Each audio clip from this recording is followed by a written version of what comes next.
Okay, so this week is our second lecture on environmental racism. And so some of the topics that we're going to look at here are first, we're going to look at how research can be done on environmental racism and some of the big questions and challenges that come up in doing research on this issue.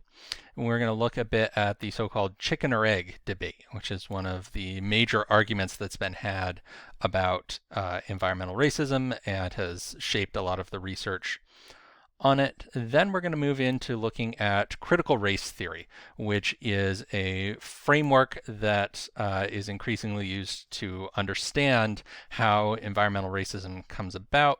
And then we'll wrap it up by looking at some possible solutions to these issues. So here we're going to talk about some of the really classic environmental justice studies. These are the kinds of things that are kind of the first things that often come to mind when you talk to people about environmental justice research. And the goal of these classic style environmental justice studies is to demonstrate that there's a disproportionate impact by these LULUs, these locally unwanted land uses, on particular communities, and generally focusing on communities defined by their socioeconomic class. So we're looking at impacts on people who are poor, and defined by race. So looking at impacts on communities of color. And the way that you show that disparate impact is that you show there's a geographical correspondence, that you show that statistically speaking, there are more LULUs in poor communities and communities of color than there are in rich and white communities. So it's just matching up the geography of these two things and demonstrating that there is a real connection there between them. So the early studies did it by correlating it based on area units like zip codes or census blocks or counties and so forth. So they basically say, let's get a list of all of the zip codes, for example, that have LULUs in them, and then look at the demographics of those zip codes and compare that to our list of zip codes without LULUs in them and the demographics of those zip codes. And so if zip codes that host, say, toxic waste dumps are more likely, statistically speaking, to have a larger, say, black population than zip codes that do not host a LULU, that would be evidence of disproportionate impact, that black people are more likely to be living next to a LULU than a white person is. So this is, a very basic kind of approach to that. And one of the issues that arose in doing this research is that your choice of area unit could affect your conclusions. That if you did the study using zip codes, you might find clear evidence of disproportionate impact. But if you did the study using census blocks, then you didn't have statistical evidence of disproportionate impact, or the other way around, depending on other factors that were part of this research. So using different area units seem to affect the kind of conclusions that you can draw. We also had different conclusions coming from studies of different kinds of LULUs. So you might look at toxic waste dumps, or a different study might look at facilities that release air pollution. And all the other different kinds of LULUs that you can think of with the different types of pollution that they produce. And you sometimes get different results depending on which kinds of LULUs that you were looking at. And then another issue that comes up with this research is evaluating the actual exposure pathway that you would have to a certain type of pollution. And that's something that can, in practical terms, only really be done on a very localized scale. So if you are looking at the impacts of one facility, you might be able to do, for example, if it's air pollution is your issue, your way that people might be harmed by this LULU, you can do modeling of the flow of air in this area and where that pollution tends to go to, and use that to determine who exactly is getting the direct impact of this. But you can't really do that at a state or a national scale. If you're trying to look at this large area and see over this large area are certain groups of people disproportionately impacted by LULUs, it would be way too much work, way too much time and computing power to try to model the exact exposure pathways of all of these different hazards. So as an example of how you might approach some of these things, I want to look at one very famous study that was done within this kind of classic environmental justice research tradition, which is the Toxic Wastes and Race at 20 study. So this was published in 2007. And it's an update to a study called Toxic Wastes and Race that was done in 1987 by researchers brought together by the United Church of Christ. So this is originally done in the 80s. You remember that was when the environmental justice movement, going by that name, was getting going. It was inspired by things like the protests in Warren County, North Carolina. And so this Toxic Waste and Race study aimed to take this kind of national look at, across the nation, do we see toxic waste sites disproportionately located in communities of color? And so then by 2007, they decided to do an update. They would be able to look at a situation in the 80s and the 90s and the 2000s, because you now had several additional years, or several different additional cycles, I should say, of census data, since the census is done every 10 years. And they could also bring to bear more sophisticated analysis techniques to process that data than were available back in the 80s. So the quote that I've got on the screen there is the major conclusion that the Toxic Waste and Race at 20 report came to. So they said the percentages of African Americans, Hispanics and Latinos, and Asian Pacific Islanders in host neighborhoods. So a host neighborhood is the area where a Lulu is located, and in this case, they're specifically looking at toxic waste sites. So the area around a toxic waste site have 1.7, 2.3, and 1.8 times greater populations of African Americans, Hispanics and Latinos, and Asian Pacific Islanders, respectively. So they found significantly higher percentages of people of color living in the host neighborhoods for these toxic waste sites as compared to non-host neighborhoods, right? Areas that weren't near a Lulu. And then they also looked at socioeconomic class, and they said poverty rates in host neighborhoods are 1.5 times greater than in non-host areas. They also combined these two things because a common argument that was made with some of the studies that showed disproportionate impact, that showed Lulus being more likely to be located in communities of color, was to say, well, that's just because those areas are poorer. And so these things are being located in areas that are low income because land is cheap there and so forth. And so since in our society it happens that black people, for example, are on average poorer than white people, then if something's being located just where poor people live, then that is going to look like it has this disproportionate impact by race. So in this study, they were able to control for income levels and look at whether there was still racial difference. And they found that, in fact, there was. So even after you statistically control for the fact that people of color tend to be poorer on average than white people, you still saw racial differences. Or another way to think about that is that any randomly selected black person in the United States is more likely to live in the neighborhood of a Lulu than a randomly selected white person of the same income level. Right? So a middle-class black person compared to a middle-class white person, poor black person compared to a poor white person, rich black person compared to a rich white person. The black people still are more likely to live near a Lulu than their same income white counterparts. So these were some of the key conclusions that the Toxic Waste and Race at 20 report came to. And they did this by using GIS to overcome some of the questions about area units that had been an issue in some of the earlier research, where it was just counting, the zip code that the facility has, right? You look up the facility's address, it's got that zip code is its neighborhood, for example. That was how that 1987 report was done, used zip codes as the level analysis, and just compared the demographics of the zip codes for the addresses of these sites to areas that that didn't host one.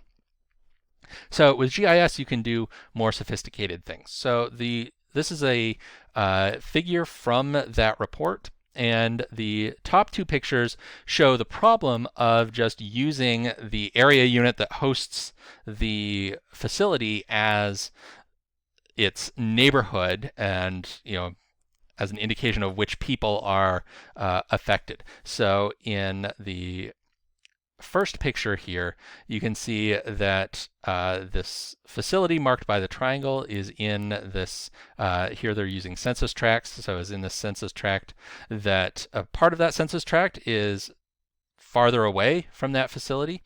And then there are these other two census tracts that are just as close to that facility, but because it happens to be just across the border into this kind of northeastern tract here, if you were just going by, are you in the same tract as a facility or not, all these people in this northeastern tract would get counted as being close to a facility, but these ones in the southern and western tracts would not get counted. Then here on the upper right, you see a very large census tract. So the little circle that you see here, that is a 5-kilometer circle. It's equivalent to the outermost circle in the upper left one here. So we've zoomed out quite a bit. And so again, if you were just counting people as being in the neighborhood or not of a facility by whether they were in the same census tract, you'd have people living here, along the southern edge, for example, of this giant census tract that are a huge distance from this facility. And hard to imagine that they're any more affected by it than people in many of these other census tracts that are, in some cases, even closer, but just across a tract border. So to deal with this question, this report examined two different ways of constructing the neighborhood for a facility. So they wanted to use these circular boundaries here. They wanted to look at the conclusions that you got using counting people as being in the neighborhood of a facility if they were 1 kilometer away, 3 kilometers away, or 5 kilometers away. So they use these different distances as a check of the robustness of their results. Right? Would you still get the same results if you only looked at the people that were the closest to the facility? And would you get similar results if you looked at people that were, nearby but a little bit farther away? So within any given circle, they had two approaches to deciding which people counted, because of course census tract borders aren't going to match up to those circles, and because of privacy reasons, you can't break the data down any farther than the census tract. The census will not give you data, at least for the most recent 70 years, that matches individual people and their demographics to a specific address or house where they live. Census has that information on file, and they release it after 70 years. So if any of you are into genealogy, you may look through old census records that have everybody's name on them and everything, looking up your ancestors and stuff. But for the recent data, for privacy reasons, all they'll do is tell you the overall demographics of the entire tract. They'll say, for this tract, you have this many people, and this number of them are white, and this number of them are Hispanic or Latino, and this number of them, have each of the other characteristics that the census gathers data on. So the first approach is, they said, if at least 50% of the area of that census tract fell within the circle, it counted as part of the neighborhood for that facility. So here you can see we've got 3 tracts closest to that facility that fall at least 50% within the 1 kilometer circle. So those 3 tracts constitute the 1 kilometer neighborhood of that facility. So the actual shape of that, is not a nice circle, but those are the 3 tracks that are within, they're at least 50% within that circle. And then for the 3-kilometer circle, you see in the slightly lighter blue, all of the tracks that are at least 50% within that. And so those tracks constitute the 3-kilometer neighborhood, and then likewise for the 5-kilometer neighborhood. So that's one approach. The other approach over here is the areal apportionment method, which basically says if a certain tract, so if we take this western tract here, so just eyeballing that tract looks like it's, let's say, about 3/4 of that tract is within the 1-kilometer circle. So we are going to count then 3/4 of that tract's people as being part of the 1-kilometer neighborhood. So we can't tell exactly which people within that tract are the ones that live close to the facility within 1 kilometer and which ones live in this little bit that is a little farther than a kilometer. But we're just going to, dividing it evenly, take 3/4 of the people from that tract and count them as part of that nearby neighborhood. So that will get portions of the people from these 3 closest tracts. It'll also get a bit of the population from some of these other tracts that have a little bit of their area sticking inside the 1-kilometer circle there. And you can get more sophisticated with this if, for example, before you do that apportionment, you cut out of the tract any areas that are obviously uninhabited. So you don't know exactly which people live in which houses, but you can presume everybody lives probably in a house. So if you have an industrial district, or you have a park, or you have a body of water, you could cut those out of that area before figuring out what percentage of that area is within the neighborhood, and therefore what percentage of that tract's people are going to count as part of that neighborhood. So I have these 2 different approaches that they use. So you can see that this is a way more sophisticated approach to calculating these correspondences than just, do you have the same zip code as a facility or not, like there were in the original 1987 report. And so, as I said, the finding, and this was fairly robust through all these different approaches, right? You didn't get substantially different results in the 50% area method or the areal apportionment method. Their conclusion was that the percentage of Black, Hispanic, and Asian Pacific Islander people that lived close to a toxic waste facility was higher than for white people. The percentage of poor people living close to these facilities was higher than for more well-off people, and that the racial difference persisted even after you controlled for differences in income level. So that gives you kind of an idea of how research on some of these questions has been approached. So the chicken or egg debate arises from the fact that studies like Toxic Waste and Race at 20 can really only tell you about disproportionate impact. Right? Do people from a certain demographic live close to Lulus more often than people not of that demographic?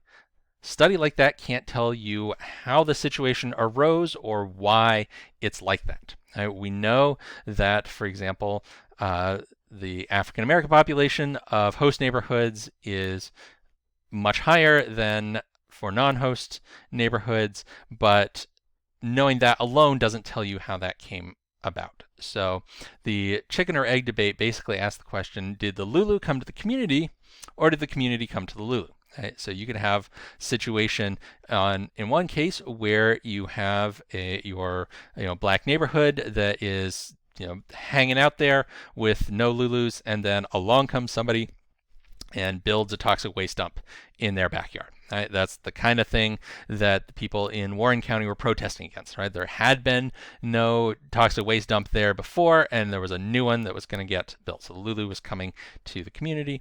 But we can also envision the reverse situation where there is a Lulu already there, and then a community forms around it, or people move into that community. So a report like Toxic Waste and Race at 20, by just looking at that geographical correspondence, can't necessarily answer that question of how it came about.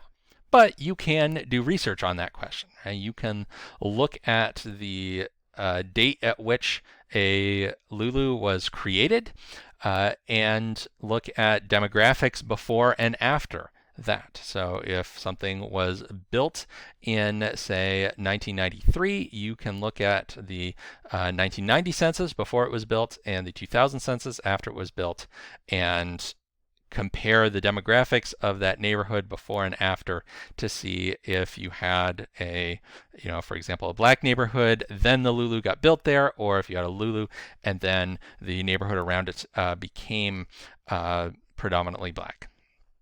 And so as the sub-bullet point on the screen says, when we do this kind of research, the research shows that it is usually that the Lulu comes to the community, but not always, that we do have both kinds of cases happening.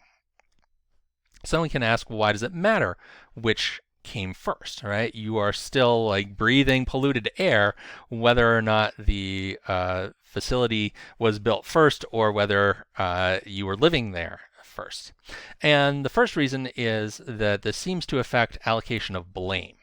So if you have a black community that's just hanging out doing their thing, and then someone comes along and proposes to put a toxic waste dump there, it's really easy to say, well, person building the toxic waste dump is doing something wrong. They're committing an environmental injustice. They are bringing this polluted facility to a community that doesn't deserve to host it. Whereas if the facility is there already and then people move into that area, you could say, well, the facility didn't bring those people there, so it's not to blame. And perhaps nobody's to blame. Maybe those people just should have known and they made their choice to move there and accept the risks as they were moving in. And so therefore it's perhaps not even a real injustice. So it's this question of blame that drives a lot of the interest in this chicken or egg debate. But it's also important to keep in mind that you also have the question of, if people are moving into an area that has negative environmental qualities to it, that hosts Lulus and so forth, how free really is their choice to move in? Because it's easy to say, well, they could have moved somewhere else. They accepted the risk by moving there. But if someone is moving there because, for example, they are living in poverty, that they can't afford to live basically anywhere else, they're being forced by their circumstances to move into that area.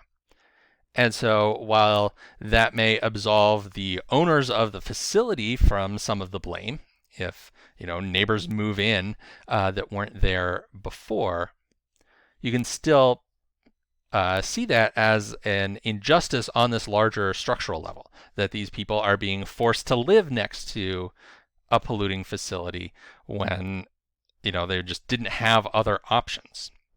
So then it's a structural injustice, not just an injustice caused by the facility owners being bad people in choosing where to locate their facility. And then another question that gets raised in this context is whether there's some sort of compensation for people living near Lulus. And usually the compensation that is discussed is job opportunities.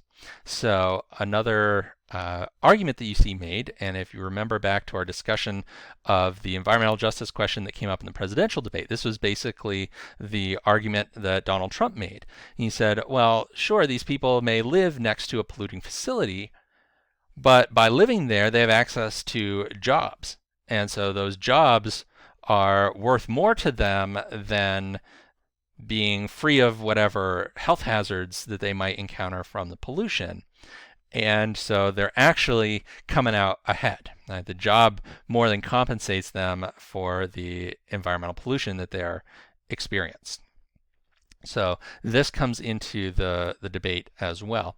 But another thing to keep in mind as we're evaluating whether job opportunities are enough to compensate for dealing with with this pollution is whether the jobs provided by Lulu necessarily go to the people that are most affected by pollution that might come from that Lulu. Are the people actually working at that facility the people that live right next to it, or are they people that are coming in from farther away? And so when we look at specific case studies, it's it's not always the case that the people that live closest to a Lulu that experience its pollution the most are even the people that are getting the jobs that this facility is providing through its operations. So now I want to move into talking about critical race theory. So this is a framework that is increasingly used to talk about environmental justice and to examine how environmental justices come about and what we might do about them. And it's something that has gotten a lot more public attention recently, so I think it's important to understand the basic premises that go into critical race theory. So critical race theory starts with the idea that Western societies, so the United States, for example, have been built on structural racism. So racism has been an element to the creation and development of societies like the United States throughout their history. And this is often kind of summarized in references to slavery and stolen land as critical building blocks for the United States as we know it today. So, essentially all of the land on which the United States sits was indigenous land that was taken from them by violence or under some sort of duress, right? It was unjustly taken from indigenous people, and so all of the things that have been created in this society, everything that has, all of the wealth that has been generated and everything else rests literally on stolen land. It wouldn't have been possible in the form that it takes today if that land hadn't been unjustly taken from the indigenous inhabitants. And then that wealth was also generated in part through the use of slavery. So we have enslaved people coming over and, their labor being used to generate goods and profits for the country. So there are lots of things that were literally built by slave labor. And then even people that were not themselves owners of slaves benefited indirectly. So banks benefited from giving loans to companies that were trading in cotton that was grown by slaves, for example. So the role of slavery in generating the wealth that our society has been built on, is kind of fundamental. So that's kind of the historical dimension to critical race theory. And then critical race theory argues that the structural racism continues to underlie our institutions. So it's not something that was fixed when, we had the Civil War and Emancipation and then the Civil Rights Act in the 60s and stuff. That didn't, take care of it all and end it. But the structural racism continues to be a key component to contemporary institutions. And so that means then that racism is not an aberration. Racism is not something that is a deviation from the norm. Right? And so we often might think of racism as something unusual. Right? That the normal way that things go is not racist, and when something racist happens, that's this deviation or aberration. And so if people can be brought back into line with the norms, then we'll be able to have solved that. And critical race theory argues that racism is something that is continuous and ongoing, rather than something that only pops up as kind of a deviation or aberration from the norm. And so then connected to this is a critique of the idea of so-called color blindness as a response to racism. So this is a very common way that people think about race and racism is to say that, well, I don't see race, or if we ignore race, right? If we pretend that race isn't a thing, that we refuse to recognize racial differences between people, that's the way that we eliminate racism.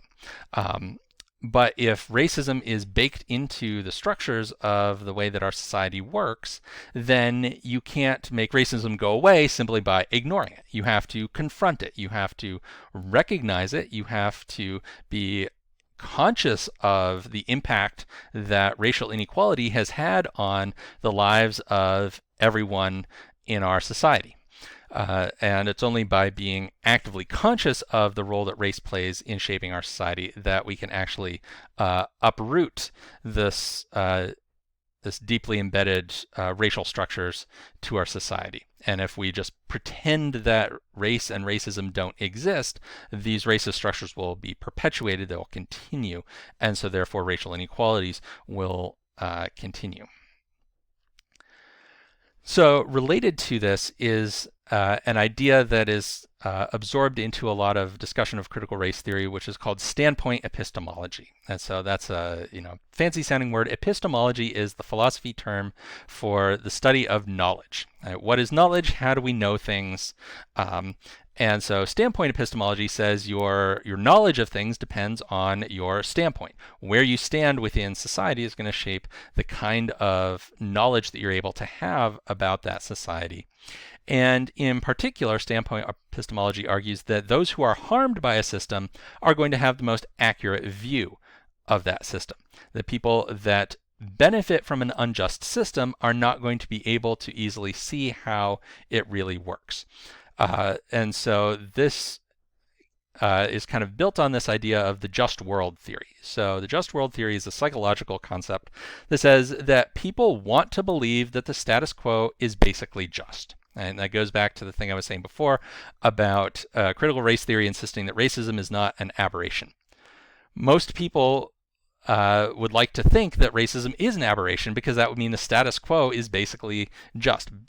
The status quo basically works, and injustices are infrequent, and they are deviations from the way things are supposed to work. And so if we can keep things in line with the way that the status quo is supposed to work, then we'll have justice. So this is a psychological impulse that people have. Now, who's going to be most taken in by that just world theory? Well, it's the people that aren't being personally harmed by the injustices that exist. If you have a society with deep structural injustices, then the people who are suffering from those injustices will have a lot harder time imagining that the world is fundamentally just because they feel the impacts of that injustice directly. It's really hard to wave that away. It's really hard to ignore the injustices in society if you personally are suffering from them all the time. Whereas if you are not suffering from those injustices, it's real easy to construct a worldview that ignores or rationalizes those injustices, right? That explains them away or that just sweeps them under the rug. And so if this is people's kind of basic disposition towards the world, then people that are harmed by the injustices of the society are going to see those injustices more clearly.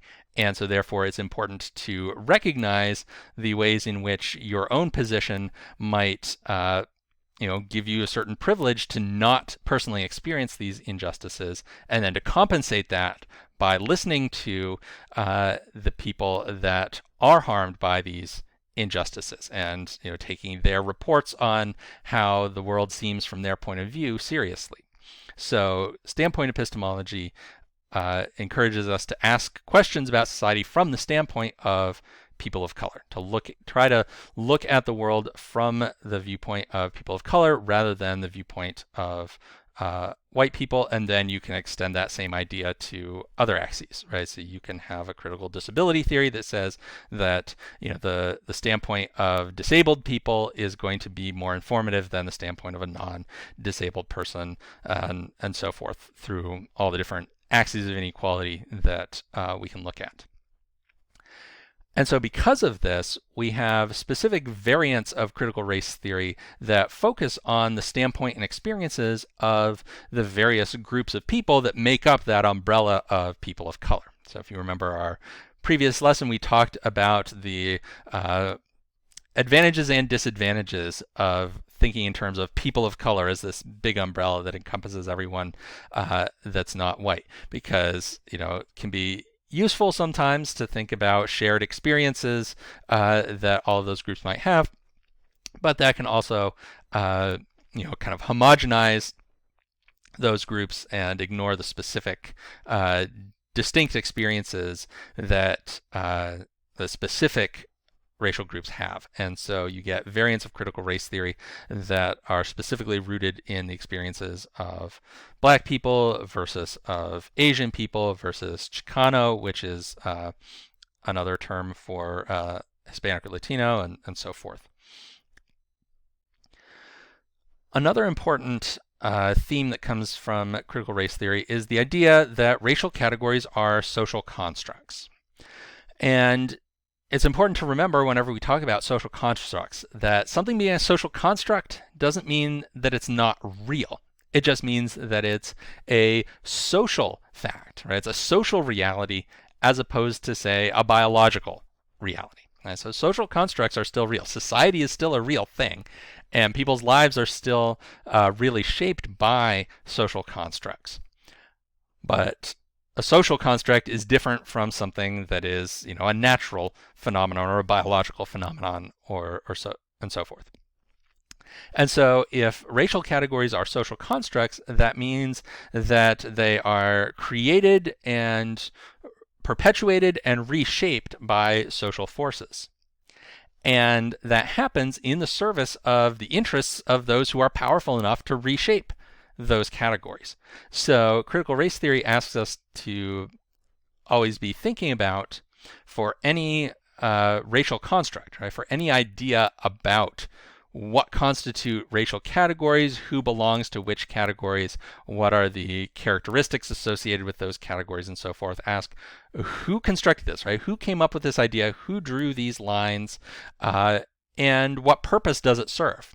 Right? How does this construction of race serve some sort of purpose for the people that constructed it? And so as an example here, we can look at how people of mixed racial backgrounds get classified. So to, perhaps grossly oversimplify, within the United States, for a very long time, we've tended to apply a sort of one-drop rule to being Black. That if you have some Black ancestors and some white ancestors, you yourself will get classified as Black. And that was, of course, a explicit legal rule during the Jim Crow era, but it persists in our conventional understandings of race. That somebody of mixed heritage will get classified socially as being Black. On the other hand, we have kind of the opposite rule when we look at people who are Native American. There's a tendency to, if someone has both Native American and white ancestors, to treat that as meaning they're not fully Native American. Right? That they're not a sort of a real or authentic Native American person. And at a certain point, the percentage of Native American ancestry they have is low enough that they don't count as Native at all. So that has sort of historically been the way that American culture has tended to treat people of mixed white and Native backgrounds. And so these are two opposite ways of looking at things. And of course, the idea that we're going to take somebody of whatever mixture of ancestry and classify them in a certain way, right, that's a social construct. Our society is deciding how to do that. But this isn't just like a random thing or a weird happenstance of history. This served a purpose. The one-drop rule originated as a way of trying to maximize the enslaved labor force. If everybody with even a small amount of African heritage was put on the Black side of this line dividing the races, then you had more people who were subject to enslavement that you could extract labor from. And so in the interest of maximizing that labor pool, you wanted to maximize the amount of people that were getting classified as black. On the other hand, with indigenous people, the main thing that white Americans wanted to do with indigenous people is take their land. And so the fewer indigenous people you had around, the easier it was to take that land. So you wanted to minimize the size of the native population by classifying people out of that native category as soon as you could. So we have these constructs of how we draw the lines about who counts as members of which race that are constructed to serve a purpose in the interests of the most powerful groups in society, to allow them to get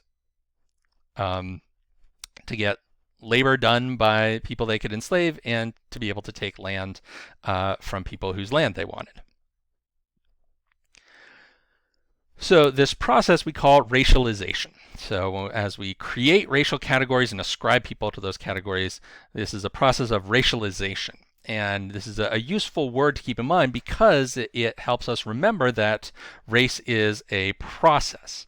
It's not something that simply exists as a fact about people, but that society actively puts people into categories and over time can change how it draws those categories. Can draw new lines, erase old lines, shift lines, etc. Critical race theory also draws on the idea of intersectionality. So this, came up a little bit in the previous slide when I was, talking about standpoint epistemology, right? I said we can apply this in terms of race. We could also apply it on the basis of disability. We could apply it on the basis of gender, etc. So race can't be understood in isolation from all of these other axes of gender, sexuality, disability, class, etc. Right, so these lessons that we've been doing have been sort of putting race at the center as our main thing that we are interested in, but we can't ignore these other axes and how they intersect with race. And then the last important note about critical race theory, I'll move my face out of the way of the bullet point there, is that critical race theory is anti-essentialist. So what that means is that a person's location on race and these other axes will shape and inform their experience, but it doesn't determine their experience. Right? People are more than just their location on various axes of inequality. And it's important to keep this anti-essentialist point in mind so that we don't treat groups of people as homogeneous or monolithic.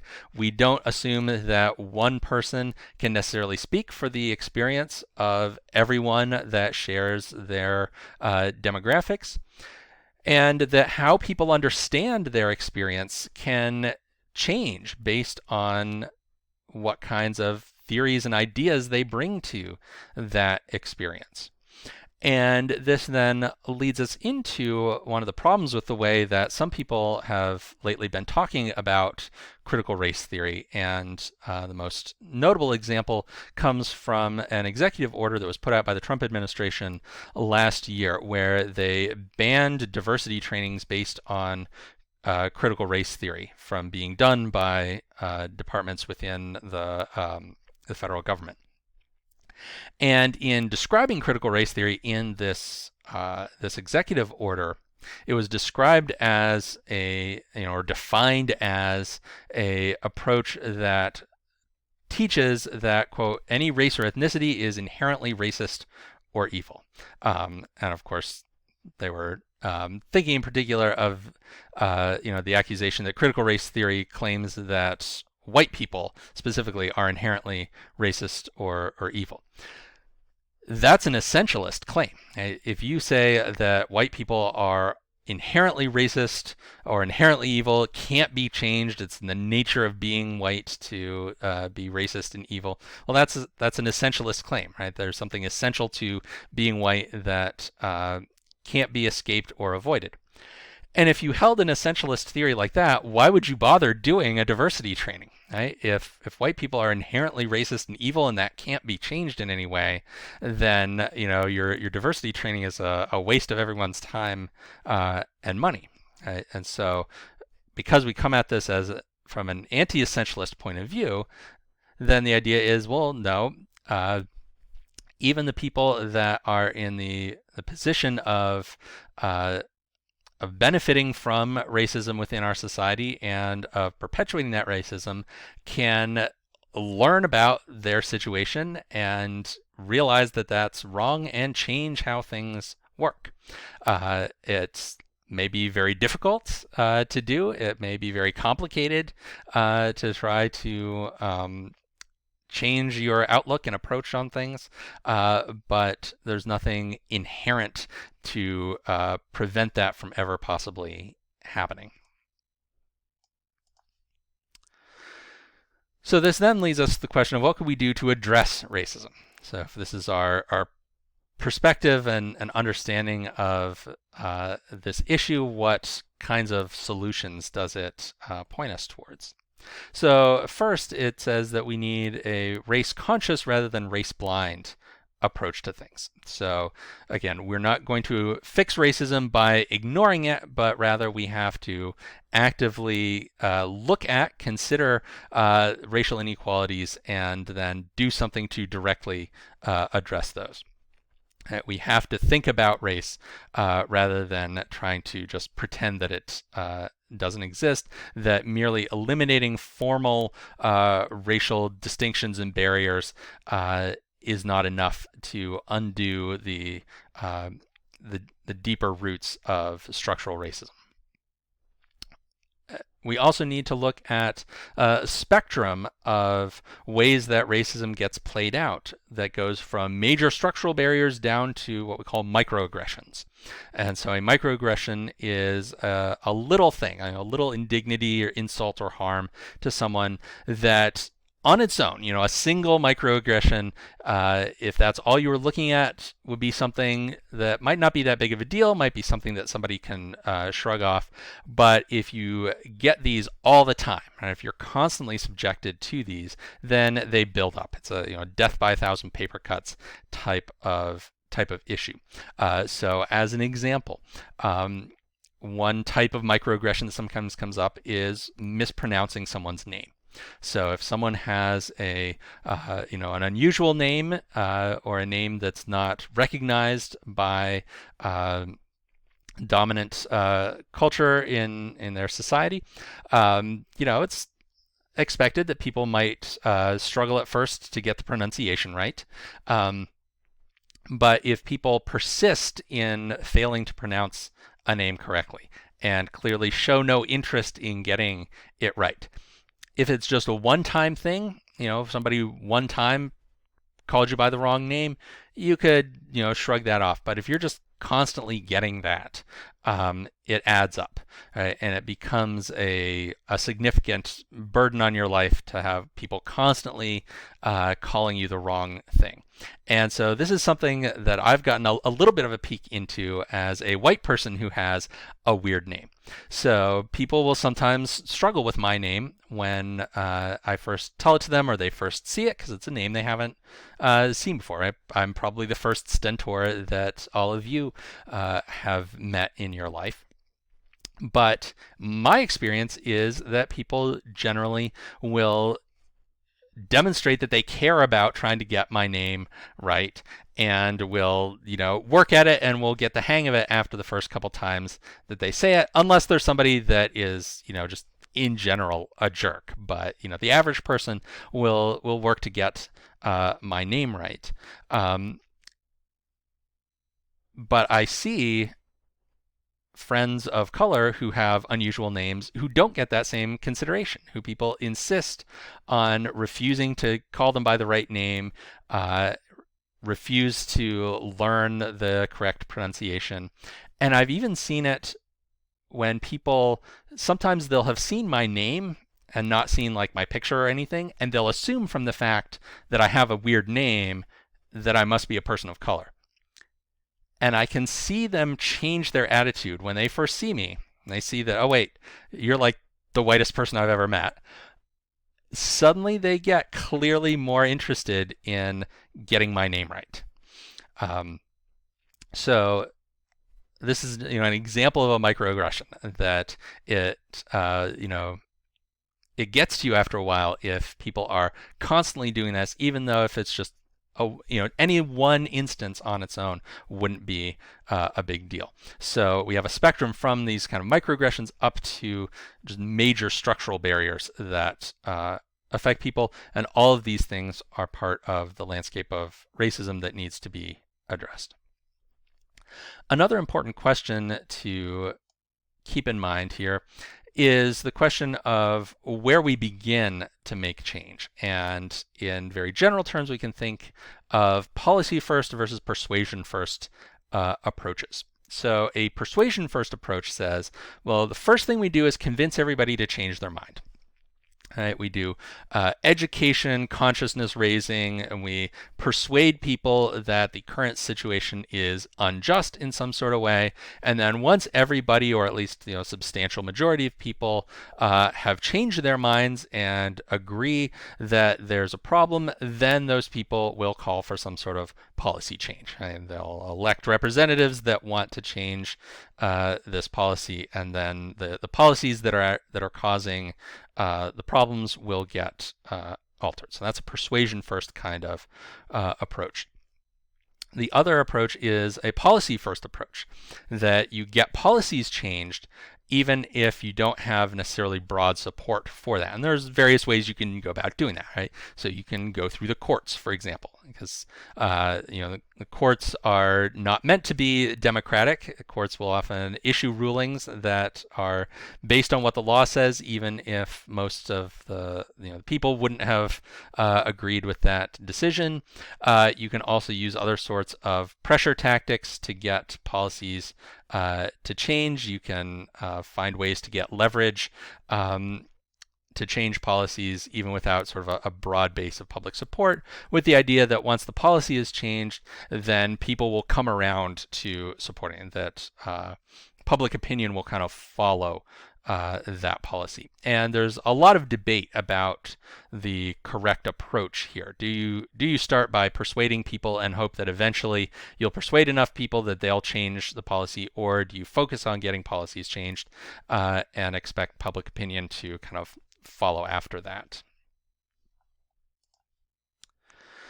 So then let's bring this back around to environmental justice. I imply this all in the environmental framework. So that means that we should consider the history of racial inequalities behind the disparate impacts that we might identify in the present day. So it's not enough to just identify that there are disparate impacts that exist at present. That's a piece of the puzzle, but to really address these, we need to look at the history of racial inequalities that brought about these disparate impacts. We need to see this as something that has deep roots and is not just a contemporary happenstance. We also want to look at cumulative exposures to various kinds of environmental harms. So we're not just looking at each facility on its own in isolation from everything else that may be impacting the health of the people who are living near this polluting facility. We want to look at, do we have lots of different kinds of environmental harms piled on people in the same situation? Do we have people that are especially vulnerable to environmental harms because of other things going on in their life? If you are experiencing a lot of stress, you are going to be more vulnerable to health problems that might occur because of disease or pollution or something like that. So you want to look at this full set of issues, not just isolate specific LULUs or environmental harms or whatever. And we also want to look at the ripple effects of environmental justice on other forms of inequality. So, for example, exposures to various environmental toxins in childhood are linked to things like worse performance in school, which then, of course, has ripple effects on people's lives. If you don't have as good grades in school, you don't get as good of a job, you don't get as much money, you then perhaps end up having to move to an area with lower environmental quality, and that, harms you even further and harms your children, who then go on to do worse in school, etc. So we want to connect environmental injustices to other aspects of inequality and injustice in society. And it also leads to the question of reparations for environmental harms. So the concept of reparations gets brought up with respect to historical injustices. So if a group of people has been treated unjustly for a long period of time, they're set back by that injustice while other people have profited from that injustice, then there is a potential case to be made that the people that profited from that injustice, even if it was indirectly, even if they weren't responsible for causing that injustice, if they've accumulated benefits that were undeserved, that they ought to share some of those benefits with the people that were unjustly excluded from them in the form of some sort of reparations. And the exact form that might take varies. The obvious form is to cut somebody a check, but there are other mechanisms, investment in communities and so forth, that have been proposed.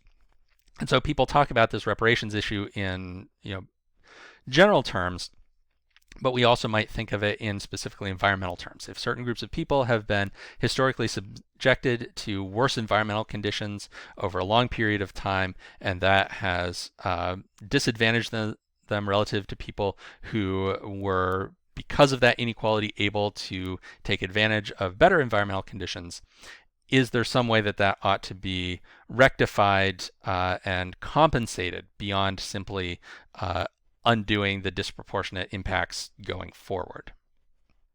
So that brings us to the end of our second lesson on environmental racism.